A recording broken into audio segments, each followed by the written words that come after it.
Vamos mergulhar num cenário que, olha, todo arquiteto de data center já enfrentou uma hora ou outra. Com certeza. A necessidade de estender domínios L2 legados através de um Fabric SI, especificamente a interconexão via L2 Out usando Q-in-Q. Ah, o famoso quem em que?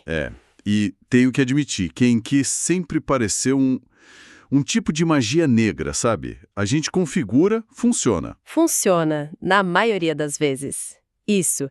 Mas pouca gente realmente para entender o que acontece por baixo dos panos, no nível do ASIC.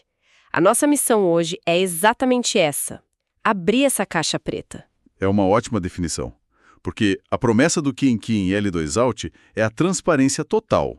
Mas o diabo mora nos detalhes da implementação. Sempre. O conceito fundamental é que o ACI, nesse caso, ele não age como um switch L2 tradicional que aprende CVLANs. Ele se posiciona como uma Provider Bridge, seguindo o padrão 802.1AD. Certo. O objetivo é transformar o Fabric inteiro num cabo L2 gigante e invisível para os sites legados. O nosso foco vai ser em como o ACI alcança essa invisibilidade, desde o primeiro bit que chega na porta do leaf até a decisão de encaminhamento lá no spine. Ok, então vamos começar pelo fundamental, o frame Ethernet. Um pacote chega duplamente tagueado numa porta de um leaf de ingresso. Como é que o hardware, o ASIC, processa isso? Como ele sabe o que é envelope e o que é carta? Essa é a primeira e, assim, a mais crucial decisão. O ASIC, seja um North Star ou um Cloud Scale, ele está programado para olhar o EtherType do frame. Ah, o EtherType. Exato. Quando a gente configura a porta para Q-in-Q, estamos instruindo o hardware a procurar por um EtherType específico na tag externa, geralmente o 0x88A8, do padrão 821AD. Certo. Ele vê esse EtherType e entende. Ok, este é um frame Q-in-Q. A primeira tag que eu encontrar é a S-Tag, a Service Tag. Essa S-Tag, vamos dizer a vilã 1000, é a única coisa que importa para o ACI naquele momento. Ela é a chave usada por um lookup na tabela de classificação da porta que mapeia esse tráfego para a Bridge Domain e, consequentemente, para o L2Out correto. Entendi. Então a S-Tag é puramente um classificador de ingresso. E a C-Tag, a vilã interna do cliente, tipo a vilã 10 ou 20. O que acontece com ela? Aí é que está o ponto central. Peraí, se o ACI simplesmente ignora a C-Tag, isso não cria um ponto cego perigoso? Como ele garante que não vai misturar o tráfego de clientes diferentes que por acaso estão no mesmo túnel? Essa é a questão central do modo túnel. Do ponto de vista do ACI, ele não diferencia. Para ele, tudo que está dentro da S-Tag 1000 pertence à mesma entidade lógica, o mesmo external EPD. Ah, então a responsabilidade da separação é externa. Exatamente. A responsabilidade pela separação das C-Tags fica inteiramente nos equipamentos legados nas pontas do túnel. Para o ASIC do ACI, a C-Tag e todo o resto do frame original são simplesmente payload. Depois de usar esse tag para classificar o tráfego, ele a remove. Ok, estou pronto para o Packet Walk. Mas confesso que a ideia de um pacote ser desmontado, encapsulado e remontado enquanto atravessa a rede sempre me deixa um pouco apreensivo. Vamos ver como a ACI garante que nada se perca no caminho. Vamos lá. O frame chega no leaf de ingresso. S-Tag 1000, C-Tag 10, MAC, DEST, Origin, Payload. O ASIC faz o lookup usando a S-Tag 1000, encontra a BD correspondente e remove a C-Tag. O frame agora é só C-Tag 10, MAC, DEST, Origin, Payload. E aí vem o encapsulamento VXLAN. Isso. O ACI pega esse frame interno e o coloca dentro de um cabeçalho VXLAN. O VNI desse cabeçalho é derivado da BD que a gente identificou. Agora temos um pacote IP, com o endereço do VTEP do leaf de ingresso como origem e um VTEP de destino a ser determinado. E essa determinação do VTEP de destino é o ponto-chave, né? Como o leaf de ingresso sabe para onde mandar o pacote? Ele consulta a sua tabela de endpoints local, a Global Station Table. Ele pega o endereço MAC de destino do frame original, aquele que estava dentro da CTEG 10, e procura por uma entrada. E se achar? Se ele encontra uma correspondência, a tabela informa qual é o VTEP do leaf de egresso onde aquele MAC foi apreendido. O pacote VXLAN é então endereçado para aquele VTEP e enviado para o Spine. E se o MAC de destino for desconhecido? É aí que entra o tratamento de tráfego BAN, certo? Exatamente. Se não há uma entrada na Station Table, o pacote é classificado como BAN, Broadcast, Unknown Cache ou Multicache. E aqui, o ACI é muito mais inteligente que um switch L2 tradicional. Como assim? Em vez de um flooding que inunda toda a BD, ele usa um grupo multicache específico para aquela bridge domain. Os spines, rodando PIM-BDIR, mantêm uma árvore de distribuição eficiente, garantindo que o pacote BAN só seja entregue para os leafs que realmente têm interesse naquela BD. É uma otimização crucial para a escalabilidade do Fabric. Então, para tráfego desconhecido, em vez de um flooding tradicional que sobrecarrega a rede, o ACI usa um método de multicast mais seletivo para ser mais eficiente, é isso? Perfeitamente colocado.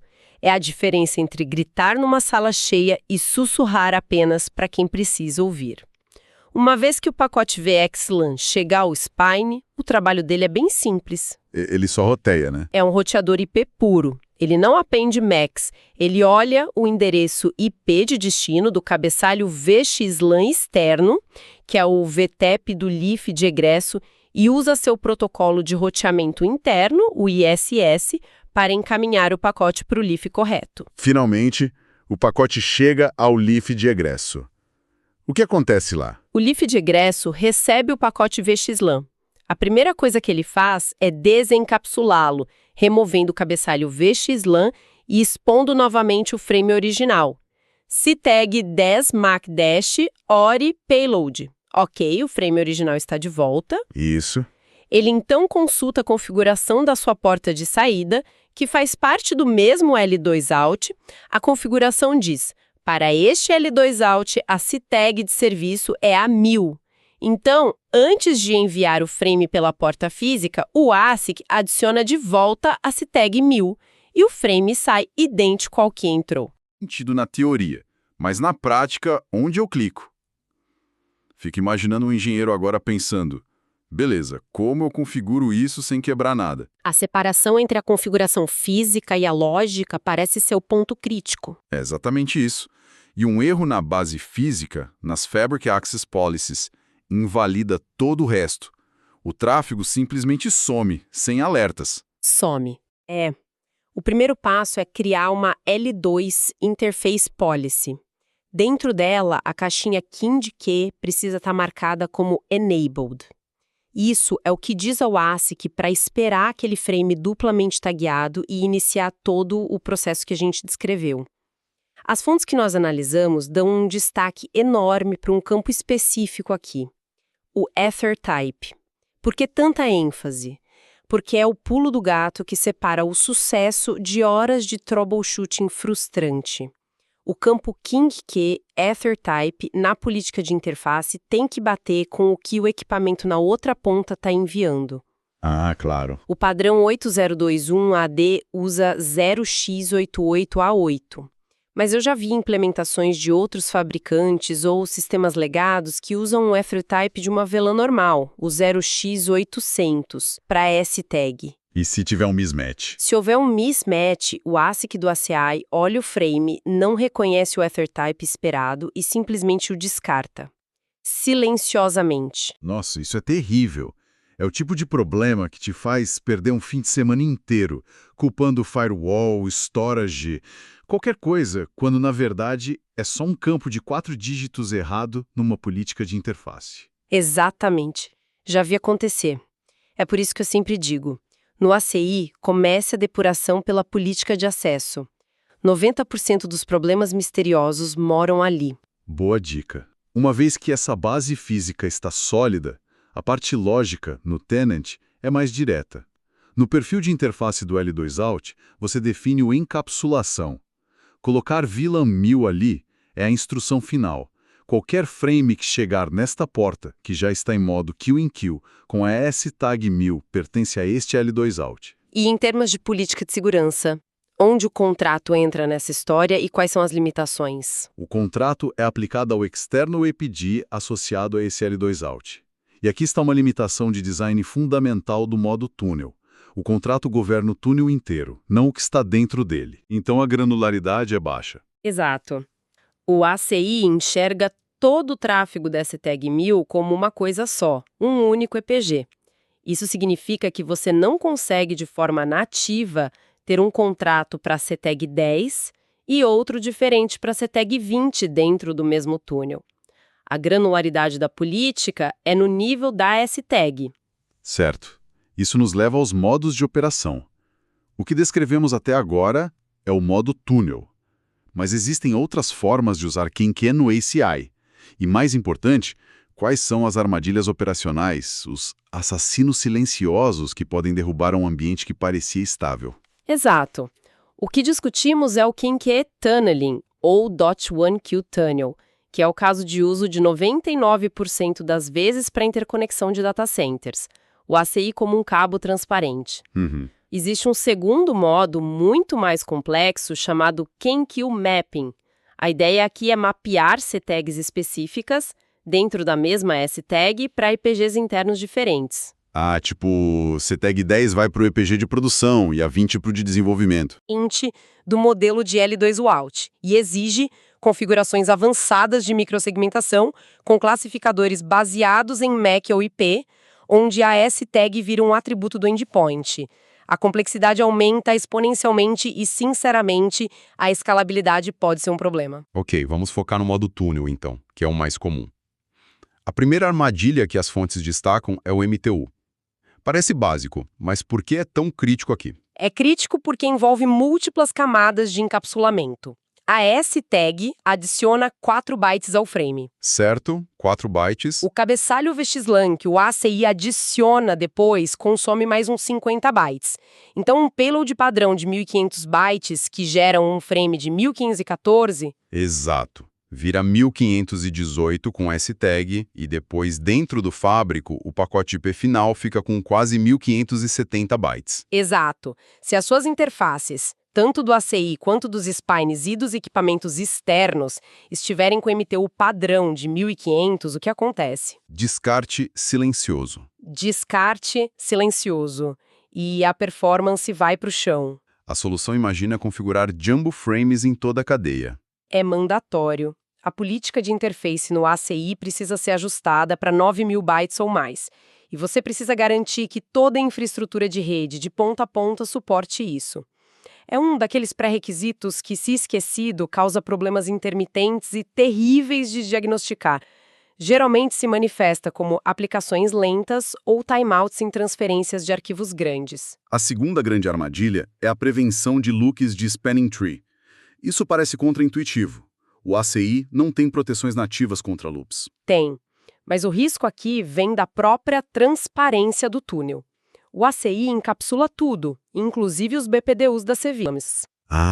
Para o spanning tree rodando nos switches legados, o fábrico ACI inteiro parece ser um único cabo. Ele não tem visibilidade da topologia interna do ACI. O switch A envia um BPDU, o ACI o encapsula, transporta e o entrega para o switch B. Para o STP, eles estão diretamente conectados. E o cenário de falha seria um link físico backdoor entre esses dois switches, fora do ACI. Exatamente. Imagine um cabo conectado diretamente entre o switch A e o B para redundância. O STP deles pode até bloquear uma porta para evitar um loop nessa conexão direta, mas se o loop for criado através do túnel ACI e desse link backdoor, o STP pode ficar confuso. E aí o desastre acontece. Os BPDUs que ele usa para mapear a topologia estão sendo tunelados, o que pode levar a um estado inconsistente e, no pior caso, a uma tempestade de broadcast que derruba as redes legadas. E qual é a melhor forma de se proteger contra isso? A melhor forma é usar o MCP, Miscabling Protocol sem dó. O MCP é um protocolo simples da Cisco que detecta quando uma porta recebe de volta um pacote que ela mesma enviou, o que é um sinal claro de loop. Entendi, é um loopback detection. Isso. Habilitar o MCP de forma agressiva nas interfaces do L2Out permite que o ACI detecte essa condição de loopback através do túnel e coloque a porta em estado de erro, quebrando o loop antes que ele cause um estrago. É uma camada de proteção essencial nesse cenário. Então, para resumir, o queuing em Leletuout é uma ferramenta poderosa para transparência, mas que exige uma atenção de nível cirúrgico. Desde o Ethertype correto na política de acesso, passando pelo ajuste obrigatório de MTU, até uma estratégia de defesa com MCP. A complexidade não está no conceito, mas na execução impecável dos detalhes. Exato. A configuração se divide entre o físico, a política de interface que programa o ASIC, e o lógico, o L2Out, que mapeia a S-Tag. Mas o comportamento de todo o sistema depende 100% da correção da primeira parte. No fim das contas, a gente está pegando uma plataforma super avançada e centrada em aplicações como o ASIC e fazendo ela se comportar como uma provider bridge clássica para resolver um problema de conectividade legado. Isso deixa uma provocação final para quem está nos ouvindo pensar, não é? Com certeza. Discutimos como o modo túnel trata CTAGs como payload opaco para garantir a transparência. Isso levanta uma questão arquitetônica fundamental para os tempos atuais. No mundo que caminha para a segurança Zero Trust, como a gente reconcilia um mecanismo projetado para ser opaco com a necessidade de aplicar políticas de segurança granulares dentro do tráfego do cliente? É um ótimo ponto. Se a CTAG 10 é de produção e a CTAG 20 é de desenvolvimento, e as duas passam pelo mesmo túnel, o modelo simples ainda é suficiente? Ou precisamos começar a encarar a complexidade dos modos de mapeamento, sacrificando a simplicidade operacional em nome da segurança granular? Essa é a troca que todo arquiteto precisa ponderar hoje.